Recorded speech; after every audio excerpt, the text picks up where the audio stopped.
손흥민을 영입하지 못한 것은 내 인생 최대의 실수. 위르겐 클롭 리버풀 감독의 인터뷰 내용입니다.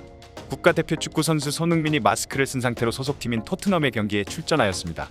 한국 시간으로 12월 26일 오후 영국 브렌트포드 커뮤니티 스타디움에서 토트넘 대 브렌트포드의 경기가 있었습니다. 경기가 있기 전 영국 언론 미러의 보도에 따르면 월드컵에 출전한 토트넘 선수는 12명이나 있지만 토트넘은 온전한 전력으로 경기에 임하기 어려울 전망이다. 콘테 감독이 정말 행복하지 않다라고 근심을 드러냈었다고 보도했습니다. 월드컵에서 복귀한 주요 선수들이 컨디션 난조를 보이고 있기 때문인데요. 브라질 히살리송과 우루과이 벤탄쿠르는 대회 기간 중 부상을 당했고 결승에 진출한 프랑스의 위고 유리스와 아르헨티나의 크리스티안 로메로는 겨우 일주일 정도 쉬었습니다. 하지만 상대팀의 프랭크 감독의 생각은 달랐습니다.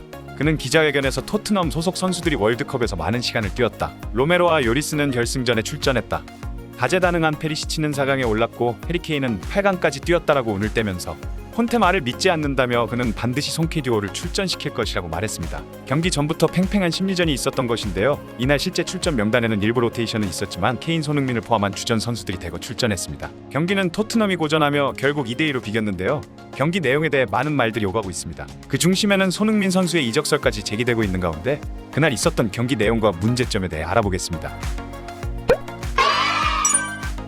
이날 경기에서 토트넘은 초반부터 적극적인 공세를 펼치며 흐름을 가져가려는 노력을 보였지만 팬들의 응원과는 다르게 불과 14분 만에 실점하고 말았습니다. 수비를 막고 굴절된 공을 골키퍼 프레이저 포스터가 제대로 쳐내지 못했고 이에 탈리 자네트가 기회를 놓치지 않고 그대로 골로 연결시킨 것이었는데요. 이후 손흥민의 위협적인 중거리 슈팅이 있었으나 번번이 골키퍼에게 막혔고 브랜드포트는 역습 전략을 꺼내며 토트넘을 곤란하게 만들었습니다. 문제의 장면은 후반 9분 수비수 에릭 다이어의 코너킥 장조술로 상대팀에게 없는 코너킥도 만들어주는 형국이 되었고 이런 장면 연출 후에는 항상 누구나 예측하듯이 그것이 정확하게 실점하는 빌미가 되면서 1대0으로 뒤지던 토트넘은 2점 차로 벌어지며 더욱더 깊은 나락으로 빠져들었습니다. 에릭 다이어는 항상 본인의 실수에는 관대한 편인데요. 이번에도 고개를 절레절레 흔들며 아쉬워하는 듯했지만 다른 선수들의 실수가 나올 때면 소리를 지르며 화를 내는 모습을 자주 보여왔습니다. 실제 과거의 경기에서 손흥민에게 소리치는 장면이 자주 등장하며 왜 공격수에게 수비 책임을 묻는 것인지 의아할 장면을 많이 보였습니다. 과거 무리뉴 시절 토트넘 훈련 상황에서도 손흥민의 정강이 쪽으로 심하게 태클을 하는 바람에 종아리에 피가 고일 정도로 부상을 당해 팀의 비상이 걸렸던 적이 있었습니다. 그때도 손흥민은 다이어에게 왜 이렇게까지 하는지 이해가 가지 않는다고 화를 냈고 다이어는 사과를 받아주지 않자 자리를 뜨는 모습을 보였는데요. 그렇지 않아도 미운 털이 박혀있는 터라 곱지 않은 시선으로 다이어를 보던 팬들인데 매 경기마다 실수를 하는 장면이 반복해서 등장했기 때문에 팬들의 민심은 좋지 못한 상황이었습니다.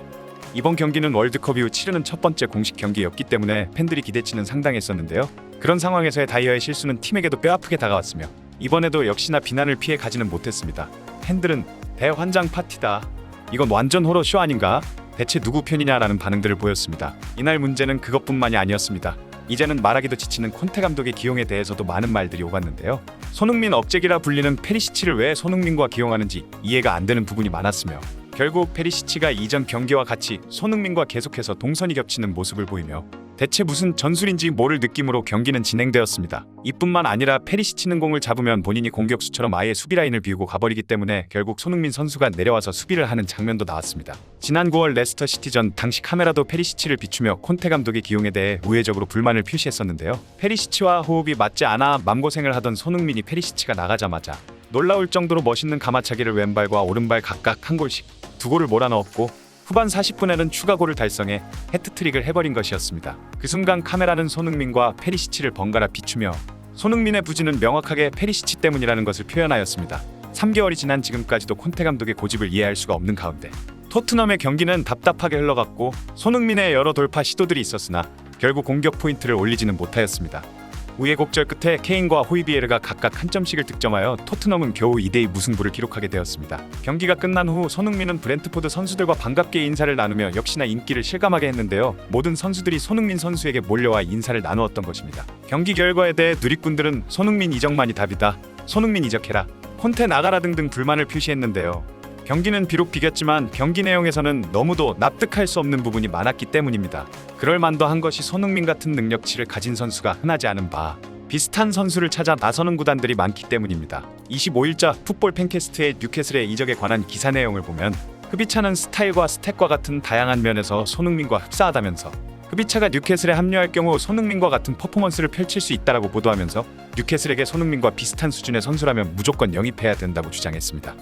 여러 언론에서 손흥민을 기준으로 삼는 것은 그럴 만한 충분한 이유가 있습니다. 세계적인 명장으로 알려진 리버풀의 클롭 감독도 손흥민을 영입하지 못한 것은 내 인생 최대의 실수라고 언급한 바 있으며 클롭 감독의 손흥민 사랑은 너무도 잘 알려진 사실입니다. 실제 토트넘과 리버풀의 경기에서 자신이 맡고 있는 팀의 연습을 보지 않고 30분간 손흥민을 지켜보고 있었던 일화나 경기가 끝난 후 손흥민에게 리버풀 구장의 역사를 말해주며 껴안아 주었던 것도 유명한 장면입니다. 어쩌면 지난 시즌 손흥민이 득점왕에 오르며 토트넘을 구해준 것이 손흥민에게 독이 된 것인지도 모르겠습니다. 그렇지 않았으면 실제 손흥민은 리버풀로 이적했을 것이기 때문입니다. 만에 대체자로 손흥민을 영입하려 했으나 실패한 리버풀은 손흥민 대신 누네스를 영입했으나 전혀 활약을 하지 못하고 있기에 클롭 감독은 더욱 애가 탈 것입니다. 놀라운 점은 전 토트넘의 선수이자 현재 축구 해설위원으로 활동 중인 저메인 저나스의 발언인데요. 그는 리버풀은 마네의 대체자로 손흥민을 생각할 수 있지만 꿈깨야 한다.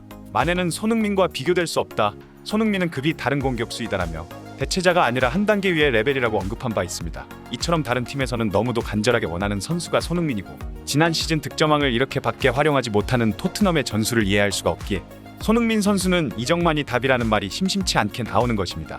내년 1월 1일을 시작으로 유럽 이적 시장이 열립니다. 유럽의 모든 클럽들이 이적 시장에서 전력 강화를 노리는 가운데 토트넘은 긴장할 수밖에 없는 상황입니다.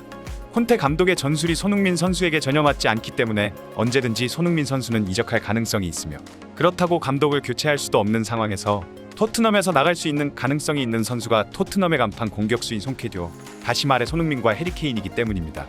스페인 매체 데펜사 센트럴의 보도에 따르면 레알 마드리드가 공격진을 개편하기 위해 손흥민을 지켜보고 있다. 월드컵에서 손흥민이 연장 시간 동안 포르투갈을 상대로 보여준 모습에 깊이 인상을 받았다고 보도했습니다. 손흥민에 대한 레알 마드리드의 관심은 최근 들어 부쩍 더 증가한 가운데 레알 마드리드는 손흥민이 월드컵에 없는 동안 그를 더 면밀히 관찰했다고 전했습니다. 또한 독일 매체 스포르트일은 레알 마드리드의 카를로 안첼로티 감독이 손흥민을 지켜보고 있다라면서 이제 손흥민은 커리어 다음 단계를 준비할 수 있다. 이제는 레알 마드리드나 바르셀로나와 같은 빅클럽에 어울리는 선수라고 전했습니다. 이와 다른 의견을 보인 매체도 있었습니다. 스카이 스포츠에서는 다른 이적 가능성을 제시한 상황입니다.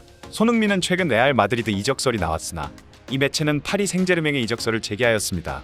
파리 생제르맹이 한국이 스타 이적을 위한 준비를 하고 있다라고 설명하였습니다. 이어서 손흥민의 절친한 동료인 케인에 대해서는 라이벌인 맨체스터 유나이티드가 유력하다고 보도하였습니다. 송케듀어는 실제 EPL 역사상 최고의 공격진 듀오로 이들이 토트넘에 없었다면 토트넘은 중위권도 힘든 팀이었을 것이라는 예측이 많습니다. 실제 득점의 대부분을 이 두 명에게 의존하고 있는 만큼 토트넘은 수비의 문제를 보강해야만 우승컵을 들어 올릴 수 있을 것이라는 평가가 예전부터 주류를 이루고 있습니다.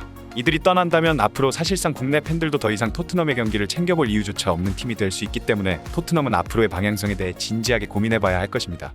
과연 세계 최고의 공격수 2명을 잃지 않기 위해 앞으로 토트넘은 어떤 노력을 할지 지켜봐야 할 부분이면서 이대로는 안 된다는 우려의 목소리도 조심스럽게 흘러나오고 있는 상황입니다. 최고의 공격진을 보유하고도 제대로 활용하지 못해 우승컵을 들어올리지 못한다면 앞으로 토트넘이 우승컵을 꿈꿀 수 있는 기회는 영원히 없을지도 모릅니다.